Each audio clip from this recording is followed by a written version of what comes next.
నమస్తే. ఇప్పుడు మీరు చూడబోతున్న వీడియో ఖచ్చితంగా మీకు ఉపయోగపడుతుంది, నచ్చుతుంది కూడా. మరి మీకు నచ్చిన విషయం నాకు తెలియాలి అంటే ఈ వీడియోని మీరు లైక్ చేయాలి, షేర్ చేయాలి, అలాగే మన ఛానల్‌ని సబ్స్క్రైబ్ చేయాలి. మీ సపోర్ట్‌ని నాకు అందిస్తారు కదూ! ఓకే. ఇప్పుడు వీడియోని స్టార్ట్ చేద్దాం. నమస్తే. Welcome to our channel. నేను పద్మిని. ప్రస్తుతంతో పాటు ప్రముఖ ఆధ్యాత్మికవేత్త, జ్యోతిష్య పండితులు, అమ్మవారి సేవకులు, దత్త గణపతి ఉపాసకులు మురళీధర శర్మ గారు మనతో పాటు ఉన్నారు. మాట్లాడండి. నమస్కారం అండి. మహాదేవ శ్రీమాత ఫిబ్రవరి మాసం వచ్చేస్తోంది మురళి గారు. అమ్మ. రకరకాల గ్రహ మార్పులు కూడా జరుగుతున్నాయి, అవును. కంజంక్షన్స్ ఉన్నాయి కొన్ని గ్రహాల మధ్య. అవును. సో ఎలా ఉండబోతోంది ద్వాదశ రాశుల వారికి ఈ ఫిబ్రవరి మాసం అనేది తెలుసుకోవాలనుకుంటున్నామండి. ముందుగా అసలు ఏ ఏ గ్రహాలు కలిసి ఉండబోతున్నాయి, మొత్తం 1 మంత్ ఎలా ఉండబోతుంది గ్రహస్థితి అనేది ఒక్కసారి చెప్పిన తర్వాత మనం రాశులలోకి వెళ్దాం. తప్పకుండా రెడ్ టీవీ భక్తి ప్రేక్షకులకు ఫిబ్రవరి నెలకు సంబంధించినటువంటి రాశి ఫలాలు ఏవైతే ఉన్నాయో దానికి సంబంధించి గ్రహచారము గోచారం అనేటువంటిది ఉంటుంది అనేటువంటి విషయాన్ని మీరు గమనించగలరు. చెప్పేటువంటిది ఖచ్చితంగా కూడా ఇది కేవలం కూడా గోచారం.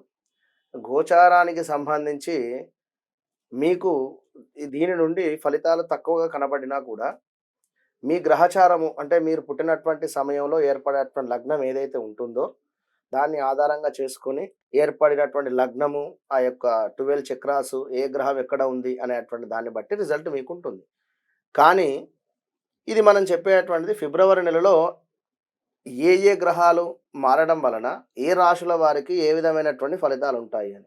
ఇందులో మనం చెప్పేటువంటి విషయం కొందరికి సంఘటనలు జరిగి ఉండవచ్చును, కొందరికి జరిగి ఉండకపోవచ్చు. మీరు ఖచ్చితంగా కూడా కనెక్ట్ కావాలి. ఎవరికైనా కూడా కనెక్ట్ అయితేనే ఫలానా డాక్టర్ వద్దకు వెళితేనే యొక్క జబ్బు అనేటువంటిది నయం అవుతుంది అనేటువంటిది ఎంతవరకు సత్యమో ఖచ్చితంగా కూడా ఫలానా వారు గురువు గారు చెప్పినటువంటి ప్రిడిక్షన్ కరెక్ట్గా అనిపించింది నాకు అనేటువంటిది కూడా మీకు అనిపించాలి. ఎందుకంటే చాలా కామెంట్స్లో కూడా చూడడం జరుగుతూ ఉన్నది.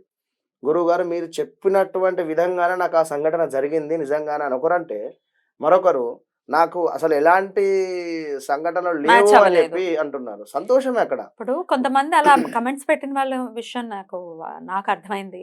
అకార్డింగ్ టు మై అండర్స్టాండింగ్స్ నాకేమనిపించిందంటే, వాళ్ళు అక్షరాన్ని బట్టి రాసి చూసుకుంటారు. అవును. అది కూడా కొంత ఇబ్బంది పెడుతుంది. ఎందుకంటే అక్షరాన్ని బట్టి రాసి చూసుకుంటే అక్యురేట్ రిజల్ట్స్ వస్తాయని లేదు. ఒక్కొక్కరు ఒక్కొక్కటిలా చెప్తూ ఉంటారు.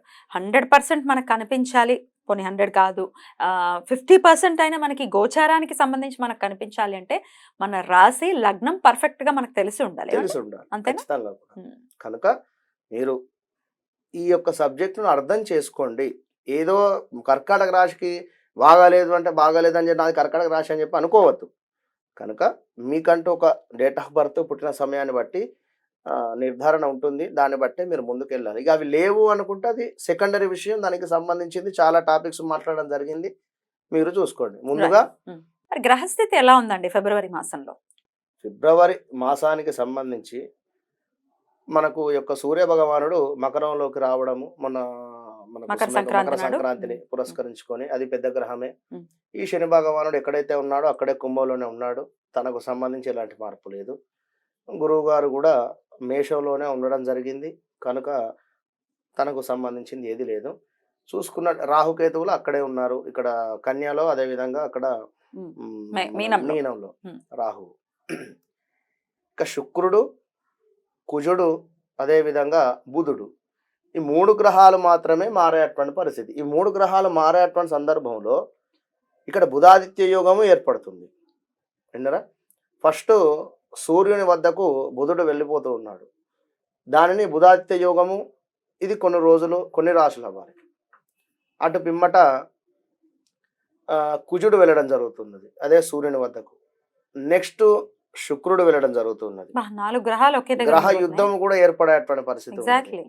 కనుక ఈ గ్రహాలను బేస్ చేసుకొని ఎవరికి బాగుంది ఎవరికి బాగలేదు అనేటువంటి దాని ఇప్పుడు గురించి చూద్దాం. మనం మాట్లాడుకుందాం. షూర్. మరి మేషరాశి వారికి ఫిబ్రవరి మాసం ఎలా ఉండబోతోందండి? తప్పకుండా మేషరాశి వారిని చూసుకున్నట్టయితే పెద్దగా మార్పులు ఏం లేవు.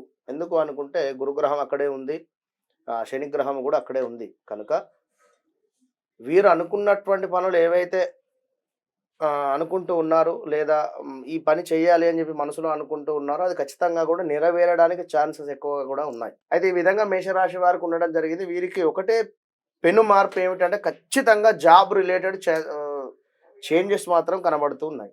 జాబ్ రిలేటెడ్ కానీ వ్యాపారంలో కానీ ఖచ్చితంగా ఏదో అక్కడ గొడవ జరగడం కానీ, లేదా మా వర్క్ అయిపోయింది ఇక మీతో వారు చెప్పనట్టుగా చెప్పడం కానీ, ఇక మీరు వెళ్ళిపోవచ్చును అంటే పొమ్మన లేక పొగబెట్టేటువంటి పరిస్థితి ఏర్పడుతుంది. జాబ్ రిలేటెడ్ గాని, వ్యాపారంలో ఉండేటువంటి వారికి కానీ. మేషరాశి వారికి సంబంధించి గ్రహస్థితి ఏ విధంగా ఉందో ఒకసారి చూసుకుందాం. అనేక విషయాల్లో కూడా అనుకూలంగా ఉంది. చాలా విషయాల్లో కూడా ముందుకు వెళ్ళేటువంటి పరిస్థితి ఉంది. నిలిచిపోయినటువంటి పనులు ఏవైతే ఉన్నాయో అవి వేగం పుంజుకునేటువంటి పరిస్థితి. కాస్త రోగ నిరోధక శక్తి కూడా బాగుంటుంది. ఖర్చుల పెరుగుదల కారణంగా, అంటే ఇక్కడ ఖర్చులు ఎందుకు అంటే 12థ్ రాహు ఉండడం చేత టెంప్ట్ అయ్యి డబ్బులు ఖర్చు పెట్టడం కానీ, లేదా అధిక మొత్తంలో డబ్బులు ఖర్చు అయ్యేటువంటి పరిస్థితి ఉంటుంది. అది గుర్తుంచుకోండి. ఇంకా చూసుకున్నట్టయితే కొంత ఒత్తిడి అనేటువంటిది ఎదుర్కొనేటువంటి పరిస్థితి. స్థిరమైనటువంటి ఆదాయాలు ఉంటాయి. మీ మనసు మంచి ఆలోచనలతో నిండి ఉంటుంది. మరియు మీరు చాలా ఉత్సాహంగా ఈ యొక్క ఫిబ్రవరి నెల ఉండేటువంటి పరిస్థితి గోచరిస్తూ ఉంది.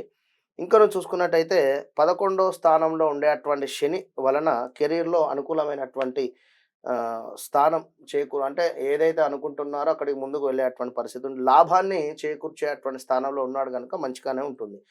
ఇంకా చూసుకున్నట్టయితే మీ మార్గంలో వచ్చేటువంటి ప్రతి సవాళ్ళను కూడా ఎదుర్కొని ముందుకు వెళ్ళేటువంటి పరిస్థితి గోచరిస్తూ ఉంది. ఇంకను చూసుకున్నట్టయితే ఈ విద్యార్థులకు సంబంధించి కొంచెం కష్టంగా ఉండేటువంటి పరిస్థితి ఉంది. ఎందుకు అంటే రాహు 12థ్ ఉండడం వలన కాస్త చదివింది జ్ఞాపక శక్తి ఉండకపోవడానికి ఛాన్సెస్ ఉంటాయి. ఇక్కడ ఇక మీరు వేరే ఏదో ఊహించుకోవాల్సినటువంటి అవసరం లేదు. అట్లా ఉన్నప్పటికీ కూడా వీరి ఎగ్జామ్స్ సమయం వరకు ఖచ్చితంగా కూడా లగ్నంలో ఉండేటువంటి గురువు మూలకంగా ఎగ్జామ్స్ సమయం వరకు మంచిగానే వీరు రాసేటువంటి పరిస్థితి ఉంటుంది ఎగ్జామ్స్. మరి ఈ యొక్క కుటుంబ స్థానానికి సంబంధించినటువంటి శుక్రుడు మీకు చక్కగా కూడా 9వ స్థానంలో ఉండడం చేత చక్కగా ఇంటిల్లిపాది చక్కటి ఉత్సాహమైనటువంటి వాతావరణం, చక్కగా కూడా తండ్రి ఆరోగ్యం బాగా ఉండడం, తండ్రితో చక్కగా గడిపేటువంటి పరిస్థితి, తండ్రి సంబంధిత లావాదేవీలు ఏదైనా ఉన్నా కూడా ముందుకు రావడం జరుగుతుంది. మరొక విషయం ఏమిటంటే ప్రేమ సంబంధంలో ఉండేటువంటి వారికి కాస్త గడ్డుకాలం అని చెప్పవచ్చును. కుజుడు సరిగా లేడు కనుక ప్రేమ సంబంధిత వ్యవహారాలకు కాస్త దూరం ఉంటే మంచిది. బ్రేకప్స్ జరిగే ఛాన్సెస్ కూడా ఉన్నాయి కనుక జాగ్రత్త వహించండి. ఇంకా నువ్వు చూసుకున్నట్టయితే మొత్తం మీద కేవలం ఒక చెస్ట్ పెయిన్ రావడానికి కానీ, ఏజ్డ్ పర్సన్స్కు చెస్ట్ పెయిన్ రావడానికి కానీ, చెస్ట్ రిలేటెడ్ ప్రాబ్లమ్స్ రావడానికి ఛాన్సెస్ ఉన్నాయి. మేషరాశి వారికి శని వలన, అదేవిధంగా గురువు వలన కూడా బాగుంది అని చెప్పుకోవచ్చును. ఎప్పటిదాకా అంటే ఈ ఫిబ్రవరి నెల మొత్తం కూడా బాగుంది. ఇక నెక్స్ట్ ప్రిడిక్షన్ నెక్స్ట్ దాని గురించి సంబంధించి చూద్దాం. కానీ జాబ్ రిలేటెడ్ మాత్రం ఒకటే విషయము, ఆల్ ఆఫ్ సడన్ గా మాత్రం మారకండి. కాస్త ఓపికతో ఉండండి. ఫిబ్రవరి 15 తర్వాత మార్పు వస్తుంది. ఫిబ్రవరి ఎండింగ్ లో మీకు శుభం కార్డు బాగానే ఉంటుంది కనుక కొంత ఓపిక వహించాలి. కొంచెం అగ్రెషన్ వచ్చినా లేకపోతే బాధ అనిపించినా వెళ్ళిపోవడం లాంటివి చేయొద్దు అని అంటున్నారు. రైట్, ఓపిక వహించండి. రైట్, దీనికైతే ఏదైనా పరిహారం ఉందా అండి? సూర్యునికి ఖచ్చితంగా కూడా నమస్కారం చేసుకోండి, అర్ఘ్యం విడిచిపెట్టండి. సూర్య భగవానునికి బెల్లంతో కలిపినటువంటి నీటితో అభిషేకం చేసుకోండి, మంచి ఫలితం ఉంటుంది. అమ్మవారికి సంబంధించి కుంకుమార్చన చేయించుకోండి. రాహు 12లో ఉంది కనుక. రైట్, చాలా బ్యూటిఫుల్ గా ఎక్స్ప్లెయిన్ చేస్తారు. ఇక నెక్స్ట్ ఎపిసోడ్ లో వృషభ రాశి గురించి మాట్లాడుకుందాం. థ్యాంక్ యూ సో మచ్ అండి. నమస్తే. మహాదేవ.